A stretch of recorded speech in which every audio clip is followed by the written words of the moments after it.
नमस्कार. आज cook with तेजस्वीमध्ये आपण अगदी मस्त झटपट होणारा सगळ्यांचा फेवरेट कोळंबी मसाला कसा बनवायचा ते बघणार आहोत. हा कोळंबी मसाला बनवायला इतका सोपा आहे की कोणीही सहजपणे बनवू शकेल. चला तर मग रेसिपीला सुरुवात करूया. इथे मी कढईमध्ये 2 चमचे तेल तापत ठेवले आहे. तेल तापल्यावर 4 मीडियम साईजचे कांदे जे बारीक चिरून घेतले आहेत ते आता इथे तेलामध्ये परतवून घ्यायचे आहेत. कांद्यासोबतच 7 ते 8 कढीपत्त्याची पाने सुद्धा टाकून घ्यायची आहेत आणि हे सर्व मीडियम गॅसवर 7 ते 8 मिनिटे कांदा व्यवस्थित तेलावर परतवून घ्यायचा आहे.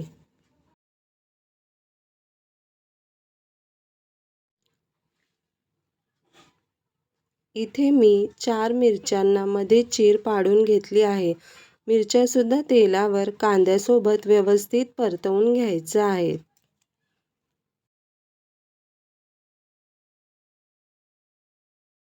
पाहू शकता कांद्याला आता कसा गुलाबी रंग आला आहे. कांदा थोडा वेळ तेलावर परतल्यावर आता इथे मी 1 चमचा अद्रक लसूणची पेस्ट टाकून पुन्हा एकदा कांदा, अद्रक लसूणची पेस्ट, मिरची आणि कढीपत्ता हे सर्व व्यवस्थित एकदा परतवून घेणार आहे.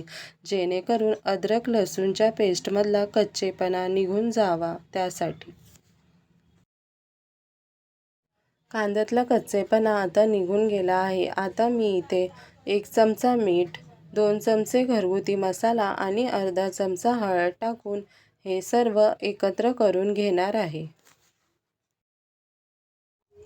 चॅनलवर याआधी कोळंबी बटाट्याचा रस्सा कसा बनवायचा सोप्या पद्धतीने याची रेसिपीसुद्धा अपलोड केलेली आहे.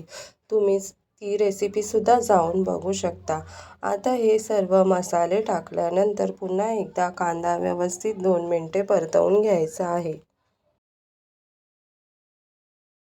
आता इथे मी अर्धा चमचा किचन किंग मसाला टाकून व्यवस्थित परतवून घेणार आहे. तुम्ही कोणत्याही कंपनीचा किचन किंग मसाला वापरू शकता. किचन किंग मसाल्याने चव अजून खूप छान येते.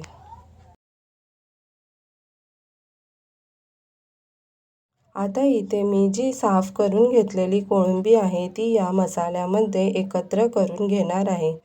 कोळंबीला स्वतःचेच पाणी सुटते त्यामुळे जास्त पाणी टाकण्याची गरज लागत नाही. थोडेसेच पाणी टाकून हे 5 मिनिटे शिजवून घ्यायचे आहे. तुम्ही जर माझ्या चॅनलवर पहिल्यांदा भेट दिली असेल आणि तुम्हाला ही रेसिपी आवडली असेल तर व्हिडिओला नक्की लाईक करा आणि चॅनलला सबस्क्राईब करा. चॅनलला सबस्क्राईब केल्यामुळे अशा सोप्या सोप्या रेसिपी तुम्हाला पाहायला मिळतील. आता इथे झाकण ठेवून कोळंबी 5 मिनिटं शिजवून घेणार आहे. 5 मिनिटे झाली आहेत. आता इथे मी झाकण काढून चेक करते. कोळंबीला शिजायला जास्त वेळ लागत नाही आणि कोळंबी जास्त वेळ शिजवायची नसते त्यामुळे ती चिवट होते. इथे मी आता बारीक चिरून घेतलेली कोथिंबीर टाकून पुन्हा एकदा कोळंबी परतून घेणार आहे.